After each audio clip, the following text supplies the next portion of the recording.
बच्चों, लक्ष्य crash course Bhojpur में एक बार पुनः मैं आप सभी का स्वागत करती हूँ। बच्चों, मैं सुनीता सिन्हा आप लोगों को इस क्रैश कोर्स के माध्यम से इतिहास बता रही हूँ जो क्लास 10 के लिए है। बच्चों, मैंने अपने पिछले वीडियो में आप लोगों को चैप्टर 8 प्रेस संस्कृति और राष्ट्रवाद इसके तहत कुछ प्रश्नों के बारे में मैंने आप लोगों को बताया था।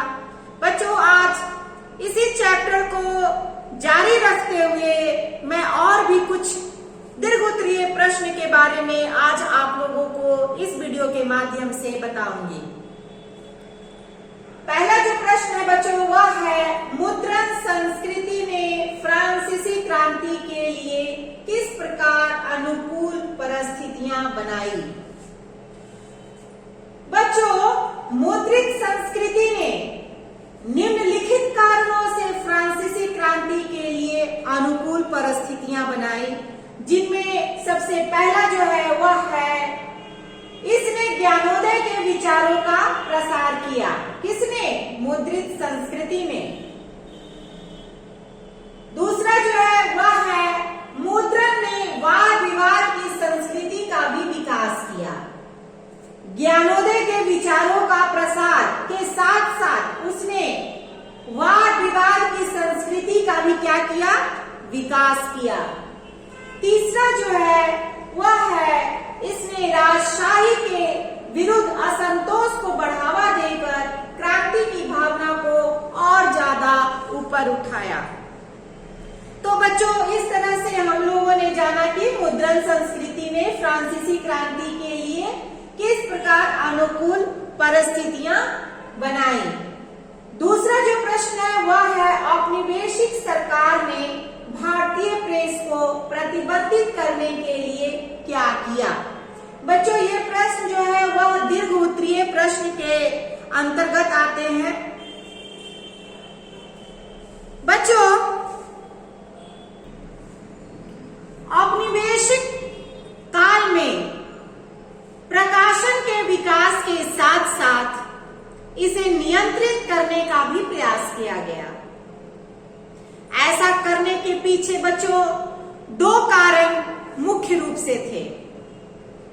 सबसे पहला कारण जो था वह सरकार वैसी कोई पत्रिका अथवा समाचार पत्र को मुक्त रूप से प्रकाशित नहीं होने देना चाहती थी जिसमें सरकारी व्यवस्था और उनके नीतियों का आलोचना किया गया हो। दूसरा जो कारण था वह है, जब अंग्रेजी राज की स्थापना हुई उसी समय से भारतीय राष्ट्रवाद का भी विकास होने लगा। राष्ट्रवादी संदेश को प्रसार को रोकने के लिए प्रकाशन पर नियंत्रित लगाना सरकार के लिए जो है वह आवश्यक हो गया। भारतीय प्रेस को प्रतिबंधित करने के लिए औपनिवेशिक सरकार के द्वारा पारित विभिन्न अधिनियम उल्लेखनीय हैं जो इस प्रकार से हैं। पहला जो अधिनियम है बच्चों वह है 1799 ईस्वी का अधिनियम। बच्चों, इस अधिनियम के अंतर्गत गवर्नर जनरल वेलेस्ली ने 1799 ईस्वी में एक अधिनियम पारित किया। इस अधिनियम के अनुसार समाचार पत्रों पर सेंसरशिप लगा दिया गया। क्या लगा दिया गया बच्चों? सेंसरशिप लगा दिया गया। दूसरा जो अधिनियम है वह है 1867 ईस्वी का लाइसेंस अधिनियम। बच्चों, इस अधिनियम द्वारा प्रेस स्थापित करने से पहले सरकारी अनुमति लेना आवश्यक बना दिया गया। तीसरा जो है वह है 1867 ईस्वी का पंजीकरण अधिनियम। बच्चों, इस अधिनियम द्वारा यह आवश्यक बना दिया कि प्रत्येक पुस्तक, समाचार पत्र एवं पत्र पत्रिका पर मुद्रक, प्रकाशक तथा मुद्रण के स्थान का नाम होना अनिवार्य रूप से जरूरी है। साथ ही प्रकाशित पुस्तक की एक प्रति सरकार के पास जमा करना भी आवश्यक बना दिया गया। चौथा है 1878 ईस्वी का vacuolar press act. Vacuolar press act जो 1878 ईस्वी का है। इस एक्ट के अंतर्गत बच्चों लॉर्ड लीटन के शासनकाल में पारित प्रेस को प्रतिबंधित करने वाला अगर कोई विवादों से भरा हुआ अधिनियम था तो वह जो था यही 1878 ईस्वी का वैक्यूलर प्रेस एक्ट था। इसका उद्देश्य देशी भाषा के समाचार पत्रों पर कठोर अंकुश लगाना था। अधिनियम के अनुसार भारतीय समाचार पत्र ऐसा कोई समाचार प्रकाशित नहीं कर सकती थी जो अंग्रेजी सरकार के प्रति दुर्भावना प्रकट करता हो। भारतीयों राष्ट्रवादियों ने इस अधिनियम का बड़ा विरोध किया। तो बच्चों इस तरह से हम लोगों ने आज जाना औपनिवेशिक सरकार ने भारतीय प्रेस को प्रतिबंधित करने के लिए क्या किया। बच्चों अगला जो प्रश्न है वह है भारत में सामाजिक धार्मिक सुधारों को पुस्तकों एवं पत्रिकाओं ने किस प्रकार बढ़ावा दिया। 18वीं तथा 19वीं शताब्दी में बच्चों प्रेस ज्वलंत राजनीतिक और सामाजिक एवं धार्मिक प्रश्नों को उठाने वाला एक सशक्त माध्यम बन गया। 19वीं सदी में बंगाल में भारतीय पुनर्जागरण हुआ। इससे सामाजिक धार्मिक सुधार आंदोलन का मार्ग जो है वह प्रशस्त हुआ। परंपरावादी और नई विचारधारा रखने वालों ने अपने अपने विचारों का प्रचार करने के लिए पुस्तकों और पत्र पत्रिकाओं का सहारा लिया। राजा राममोहन राय ने अपने विचारों को प्रचारित करने के लिए बंगाली भाषा में संवाद कौमुदी पत्रिका का प्रकाशन 1821 ईस्वी में किया। उनके विचारों का खंडन करने के लिए रूढ़िवादियों ने समाचार चंद्रिका नामक पत्रिका प्रकाशित की। राजा राममोहन राय ने 1822 ईस्वी में फारसी भाषा में मिरातुल अखबार तथा अंग्रेजी भाषा में ब्राह्मणिकल मैगजीन भी प्रकाशित किया। उनके ये अखबार सामाजिक धार्मिक सुधार आंदोलन को प्रभावशाली अस्त्र बना दिया। भारतीय समाचार पत्रों ने सामाजिक धार्मिक समस्याओं से जुड़े ज्वलंत प्रश्नों को उठाया। समाचार पत्रों ने न्यायिक निर्णयों में किए गए पक्षपातों को, धार्मिक मामलों में सरकारी हस्तक्षेप और औपनिवेशिक प्रजातीय विभेद की नीति की आलोचना कर राष्ट्रीय चेतना जगाने का भी प्रयास किया। तो बच्चों इस तरह से हमने जाना कि भारत में सामाजिक धार्मिक सुधारों को पुस्तकों एवं पत्रिकाओं ने किस प्रकार जो है वह बढ़ावा दिया। बच्चा अगला प्रश्न जो है वह है फ्रांसीसी क्रांति की पृष्ठभूमि तैयार करने में मुद्रण की भूमिका की विवेचना कीजिए। बच्चों यह जो प्रश्न है वह दीर्घोत्तरीय प्रश्न के तहत आते हैं। हम लोग इसके बारे में जानेंगे। फ्रांस की क्रांति में बच्चों बौद्धिक कारणों का भी जो है वह काफी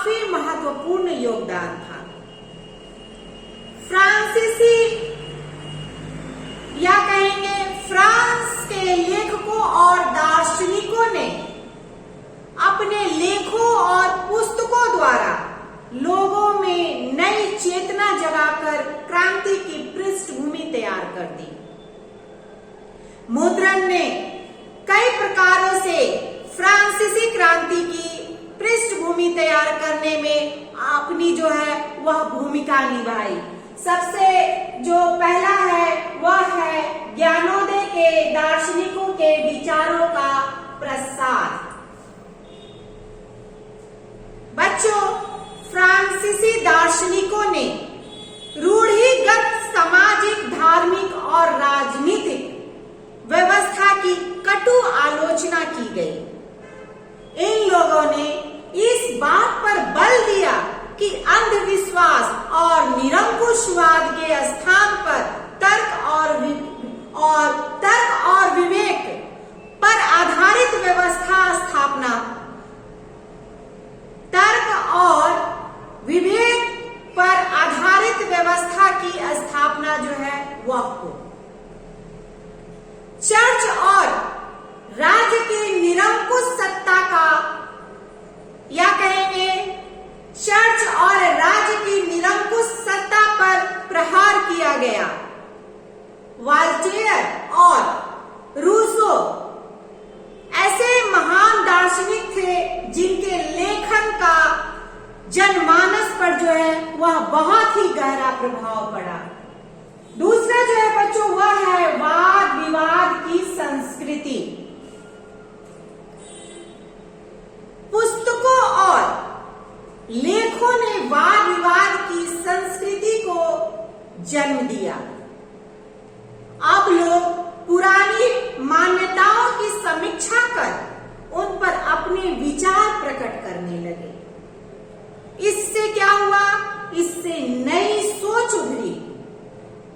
राजशाही उन पर अपने विचार राजशाही ने क्या किया? राजशाही चर्च और सामाजिक व्यवस्था में बदलाव की आवश्यकता महसूस की जाने लगी। इसके फलस्वरूप क्या हुआ बच्चों? इसके फलस्वरूप क्रांतिकारी विचारधारा का उदय हुआ। तीसरा जो है वह है राजशाही के विरुद्ध असंतोष। 1789 ईस्वी की क्रांति के पूर्व फ्रांस में बड़ी संख्या में ऐसा साहित्य प्रकाशित हो चुका था जिसने तानाशाही राज व्यवस्था और इसके नैतिक पतन की कटु आलोचना की गई थी। अनेक व्यंग्यात्मक चित्रण दिखाया गया कि किस प्रकार आम जनता का जीवन कष्टों और अभावों से ग्रस्त था, जबकि राजा और उसके दरबारी विलासिता में लीन है। इससे जनता में राजतंत्र के विरुद्ध असंतोष बढ़ गया। तो बच्चों, इस तरह से हम लोगों ने जाना कि फ्रांसीसी क्रांति की पृष्ठभूमि तैयार करने में मुद्रण की भूमिका की क्या विवेचना है। बच्चों, वर्ग 10 के लिए जो इतिहास विषय लेकर मैं आप लोगों के समक्ष प्रत्येक दिन वीडियो प्रस्तुत कर रही थी, उसके सारे चैप्टर आज कंप्लीट हो गए। बच्चों, मैं आप लोगों को वेस्ट विशेष देती हूँ। आने वाले बिहार बोर्ड की जो परीक्षा है उसके लिए आप लोग अपना परीक्षा जो है वह अच्छे से देंगे और जो प्रश्न पूछा जाए उन प्रश्नों के अनुसार ही अपने वाक्य में उसके आंसर देने की कोशिश करेंगे, तभी आपका जो मार्क्स है वह अच्छा आएगा। इसके साथ ही मैं आप लोगों से आज विदा लेती हूँ। धन्यवाद।